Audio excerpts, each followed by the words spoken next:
Binibida sa isang exhibit ang mga obra ng isang artist na may autism at ang malilikm na pondo ilalaan sa pagtulong sa mga batang may special needs. Saksi si Jamie Santos. Makulay, detalyado, naggagandahan. Ito ang mga obra ni Nina Bantoto para sa kanyang ikalawang solo exhibit na Enter the Dragon.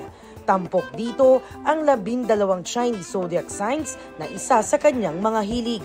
5 buwan ang ginugol ni Nina para rito. I like painting and drawings at the same time while listening to music. I felt happy during my second exhibit. Wow, super proud kasi I still remember yung maliit pa si Nina and yung she could not speak, she could not look me in the eye, medyo tahimik siya. And now from that day in 1996 until now, this year, and ngayon, if you see Nina, very vibrant, very joyful, very friendly, ang dami-dami, very nakakataba ng puso. 3 years old lang si Nina nang madiagnose na may autism. Hirap nga raw siyang magsalita noong maliit pa hanggang sa makitaan nila ng interes sa sining. Marami nang nagawa si Nina na exhibit sa United Nations at Philippine Consulate sa New York at Macau.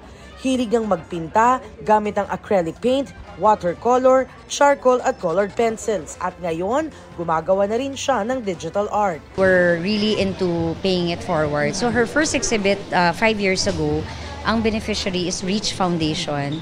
So ito, we help parents with special needs in depressed areas. We are grateful because the proceeds will be used to help the Reach Foundation, which is a non-profit organization, set up community-based rehabilitation programs in depressed and far-flung areas.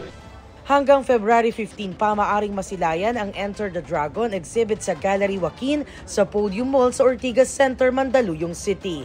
Para sa GMA Integrated News, Jamie Santos ang inyong saksi. Isang vape shop ang hinold up sa Las Piñas City. Arestado sa follow-up operation ang 2 suspect sa krimen. Saksi, si Nico Wahe, exclusive. Mag-alas 12 ng hating gabi noong February 9 nang pumasok sa vape shop sa Las Piñas City ang 2 lalaking ito. Parehong naka-hoodie at naka-face mask ang dalawa. Ang isa, tila may binubunot sa dalang bag saka dumiretso sa pwesto ng staff ng tindahan. Tinutukan na pala nito ng baril ang staff kaya napaupo at nagdeklara ng hold up. May nakuhang more or less 70,000 plus iPad, cellphone, and relo. Tinangay rin daw ng mga sospek ang motor ng staff na kabibili pa naman at 3 araw pa lang sa kanya. Agad nang sumbong ang biktima sa pulisya at nagsagawa ng follow-up operation. Madaling araw ng February 11 nang matunto ng kinaroroonan ng isa sa mga lalaki na nakaitim na hoodie na kinilalang si Jun Rex Tuyor. Nung una ay tumanggi pa siya pero umamin din kalaunan at itinuro ang bahay ng isa pang sospek na si RG Badan. Sa dashcam video ng mga pulis na nag-aabang sa tapat ng bahay ni Badan, makikita ang pagdating niya sakay-sakay ng motorsiklong ninakaw nila. Dito na siya sinundan ng mga pulis at tuluyang nadakip. Na-recover ang motor, relo at cellphone pero hindi na-recover ang tablet at cash. According to them, after the incident, nagrenta sila ng hotel. Tapos kumuha accordingly ng mga GRO. Umamin si Tuyor na siya nga ang nasa CCTV at ng hold up. Nakaya lang po ako nung time nun eh. Tinuro rin niya si Badan na kasama niya noong gabing yon. Sino kasama niya nun, sir? Siya po yun, sir. Pero itinanggi ni Badan ang paratang. Hindi po ako may gawa nun. Nasaan po kayo nung panahon na yun, nung February 9 ng 11:42? Nasa bahay lang ako nun, sir. Nang tanungin bakit nasa kanyang motorsiklo, pinatabi lang sa inyo, sir. dati nang may kasong frustrated murder, theft at illegal possession of firearms si Badan. May kasong carrying of bladed weapon naman si Tuyor. Na-recover kay Badan ang baril na ginamit sa pang-hold up. Para sa GMA Integrated News, Nico Wahe, ang inyong saksi.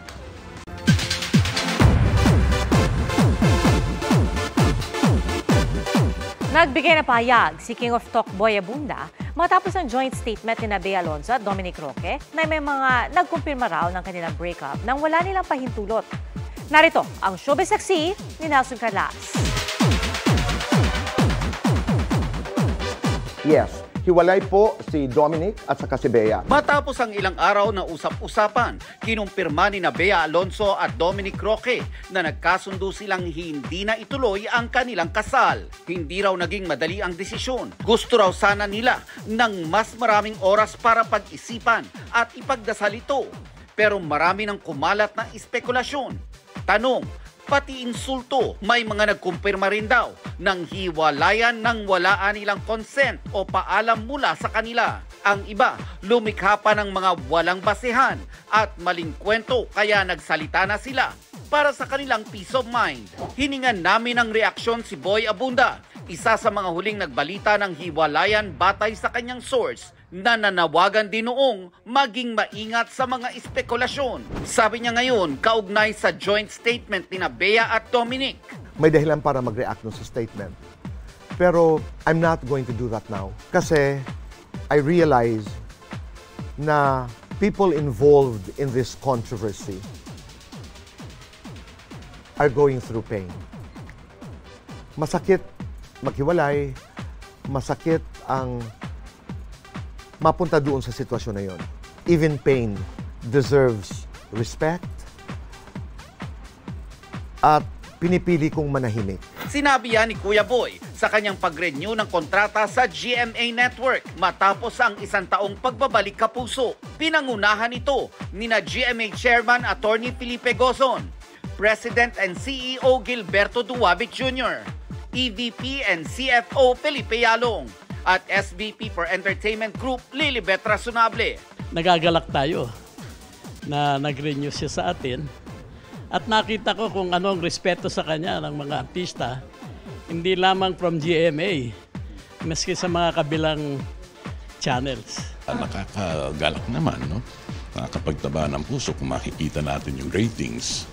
Patunay lang na with Boy, yes, the answer is yes. So, we look forward to many more years. Papasalamat tayo kay Boy sa tiwala niya. Dumating din sina GMA SVP Attorney Annette Gozon Valdez at iba pang opisyal ng Kapuso Network. Napapalapit yung mga artista ng Sparkle sa mga tao kasi nakikita yung kung sino sila talaga, lumalabas yung mga kung ano yung interesting sa kanila. Yung mga things na hindi alam, napapalabas niya in a way na nakakatuwa. We're very happy with the performance of Fast Talk. We're very, very happy na Kuya Boy is still a Kapuso. What kept me going from the very beginning was my unflinching belief in the power of the interview. So, ang dami ko pa rin natututunan. Paano ko ba hihikayatin si nanay, si tatay at ang Kapuso para manood, para may bagong mapanood? Para sa GMA Integrated News, Nelson Canlas ang inyong saksi. Patay sa tuklaw ng ahas ang batang 3 taong gulang sa Katarman, Northern Samar. Nangyari po ang insidente sa loob ng kanilang palikuran. Ay sama ng biktima, narinig lang niyang umiiyak ang batang babae. Nampuntahan nila ang anak, nagsumbong ang bata na tinuklaw siya ng ahas sa paa. Sinubukan pang itakbo ang bata sa albularyo pero binawian ang buhay habang nasa biyahe. Napatay naman ang ama ng bata ang ahas na pinaniniwalaang Samar Cobra, isang uri ng makamandag na ahas na matatagpuan sa Visayas at Mindanao. Sakaling matuklaw ng ahas, ayon sa DOH, limitahan ang paggalaw ng pasyente at agad siyang itakbo sa ospital.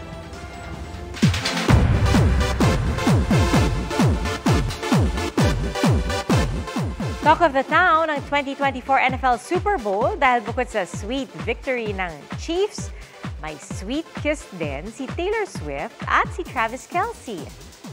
Sinorpresa naman ni Beyonce ang kanyang fans nang mag-release ng bagong single. Ating saksiyan! Back-to-back champs at Super Bowl ang Kansas City Chiefs matapos magwagi sa score na 25-22. Breathtaking ang kanilang laban kontra sa San Francisco 49ers na nag-extend into overtime. Ito na ang ikatlo nilang championship win in 5 years. Extended pa ang kilig dahil sa karma is the guy on the Chiefs. Coming straight home to me moment nila Taylor Swift at Kansas City Chiefs tight end Travis Kelce na nag-share ng sweet kiss after the victory. Kahit galing pa sa Japan leg ng kanyang Eras Tour, all out ang support ni Taylor while on the bleachers, kasama sina Blake Lively at Ice Spice. Kilig with nostalgia naman ang hatid ng halftime performance ng 8-time Grammy winner na si Usher. Bukod sa kanyang hits gaya ng Yeah at Confessions, pinerform ni na Usher at Alicia Keys ang My Boo na ni-release 2 decades ago. May special appearance din ang ilan pang artists gaya ni will.i.am at Phil.am singer na si Her. At hindi dyan nagtatapos ang surprises dahil during the Super Bowl, nagkaroon ng ad na inaanunsyo ang upcoming album ni Beyonce na Act 2. Pero bago yan, ni-release na kanina ang dalawang bagong single niya na Texas Hold'em at 16 Carriages. Ito ang isa pang surprise announcement mula naman sa Backstreet Boys member na si Nick Carter. Magbabalik siya sa Pilipinas para sa kanyang solo concert sa Maynila at Cebu sa Mayo. Bahagi yan ng kanyang Who I Am 2024 World Tour. Para sa GMA Integrated News, ako si Nelson Canlas, ang inyong saksi. Pag-alagala hanggang kalsada ang elepanteng yan sa South Africa. Hinabol pa ito ng mga residente habang umaaligid ang isang helicopter. Ang elepante nakatakas pala mula sa wildlife park. Ayon sa local media, ni-euthanize ng elepante. Hinirang bilang bagong chairman at chief executive officer o CEO ng multinational consumer goods firm na Unilever Philippines si Freddie Ong. Papalitan ni Ong si Benji Yap na maupong head of country ng Unilever Indonesia. Sa nalalapit na pagdiriwang ng ika-100 taon ng Unilever, nilatag ni Ong ang mga plano ng kumpanya kabilang ang patuloy na paglabas sa mga produktong magpopromote ng sustainability. Dumalo sa handover event si GMA Chief Marketing Officer and Head, Sales and Marketing Group, Lizelle G. Maranag at iba pang opisyal ng GMA Sales and Marketing Group. Salamat Igan sa inyong pagsaksi. Ako naman, Arnold Clavio. Ako po si PR Kanghel para sa mas malaking misyon at sa mas malawak na paglilingkod sa bayan. Mula sa GMA Integrated News, ang News Authority ng Pilipino. Hanggang bukas, sama-sama tayong magiging saksi! Mga kapuso, sama-sama tayong maging saksi. Mag-subscribe sa GMA Integrated News sa YouTube at para sa mga kapuso abroad, samahan niyo kami sa GMA Pinoy TV at sa www.gmanews.tv.